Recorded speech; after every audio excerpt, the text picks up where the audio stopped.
Dakle, o operacionalizaciji nacionalne strategije na nivou lokalne uprave i samouprave oko borbe protiv korupcije na svim nivoima. Gotovo točno prije 3 godine na prijedlog gradonačelnika Gradska skupština je donijela zaključak o osnivanju antikorupcijskog povjerenstva. Izradu i predlaganje programa Gradskoj skupštini koji bi se smanjili i onemogućile pojave korupcije bilo njihovo zaduženje. Informiranje građana o provedbi tih mjera, izvještavanje Gradske skupštine i realizacije programa za suzbijanje korupcije. Dalje, zaključkom je skupština odredila, ponavljam, skupština je odredila stručne i administrativne i tehničke poslove za antikorupcijsko povjerenstvo obavljaju ured gradonačelnika i kontrolni ured. Odbor za imenovanje je trebao Gradskoj skupštini predložiti članove povjerenstva iz redova gradskih zastupnika i uglednih javnih osoba, što naravno nije učinjeno. Na moj upit i zamolbu gradonačelnik je poslao 26.3. zatražio izvještaj od skupštine o rezultatima rada povjerenstva. Nažalost, poslane su 4 požurnice za dostavu izvještaja 30.4., 4.6., 2.7. i 23.8. Odgovora nije nikakav odgovor stigao do današnjeg dana. Znači, u ovom dijelu gdje postoji jedna inicijativa za apsolutno operacionalizaciju jedne nacionalne strategije, nismo u mogućnosti provesti zbog situacije koju sam objasnio.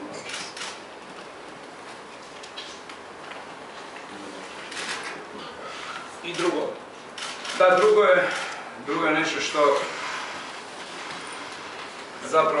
što je krenulo još prošle godine, inicijativa gradonačelnika koja je najavio na sjednici, čini se da će bila zadnja sjednica 2011. Skupštine grada Zagreba, da će angažirati reviziju, koja nije tako, neovisnu reviziju, dakle koja nije statusna revizija, niti ima veze sa poslovima Državnog ureda za reviziju, kako bi utvrdio točno stanje po pojedinim velikim transakcijama i po pojedinim dijelovima holdinga i u samoj direkciji, kako stvarno stoje stvari od zapošljavanja do određenih racionalizacija koje nisu provođene, pa i realnosti i objektivnosti samog rezultata.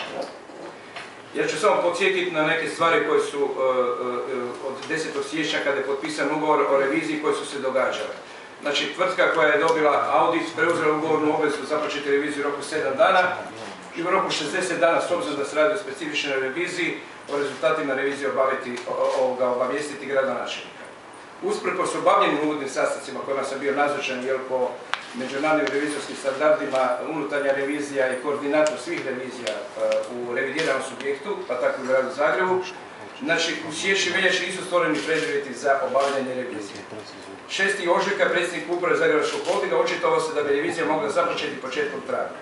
8. svibnja, na opetovano traženje gradonačelnika, predsjednik uprave prolongirao početak revizije na 4. lipnja 2012. I stvarno 4. lipnja smo se našli na jednom operativnom sastanku u poslovnim prostorima Zagrebačkog holdinga i dogovorili preduvjete za rad, odnosno za pripremu same revizije.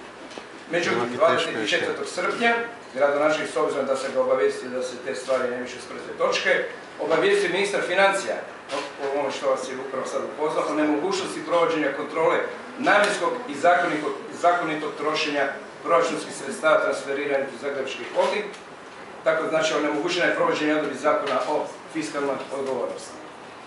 28. kolovoza, gradonačelnik i dalje opetovano traži očitovanje predsjednika uprave na novonastale okolnosti i 3. rujna šaljemo upozorenje da će za nastale troške morati teretiti Zagrebački holding. Nama su prekjučer stigle profaktura za nastalu štetu, za koju ne bude li došlo do realizacije će se morati naravno teretiti oni koji su u takvoj situaciji doveli. Ono što je bitno, 10. rujna 2012. Ministarstvo financije je se očitovalo na upit gradonačelnika, gdje između ostalog kaže da gradonačelnik grada Zagreba ovlašten i dužan utvrditi koristili Zagrebački holding doznačena proračunska sredstva zakonito i u skladu sa namjenama zbog kojih su sredstva doznačene. Znači imamo 2 mišljenja Ministarstva financija. Ja bih samo možda dodao nešto što se ovdje dogodilo, a što je poznato i u revizijskoj praksi, inače u praksi poslovanja takvih poduzeća. Dakle, ja bih to nazvao, tako se to i kaže, tako se to i zove u stručnoj literaturi, došlo je do asimetrije informacija. Naime, dolazi do situacije gdje menadžeri koji vode društvo u 100% vlasništvu, u ovom slučaju grada, u nedovoljnoj mjeri, i možda netočno, to ćemo vidjeti kad utvrditi to revizija bude to radila, izvještava jedinog legalnog predstavnika vlasnika tog društva.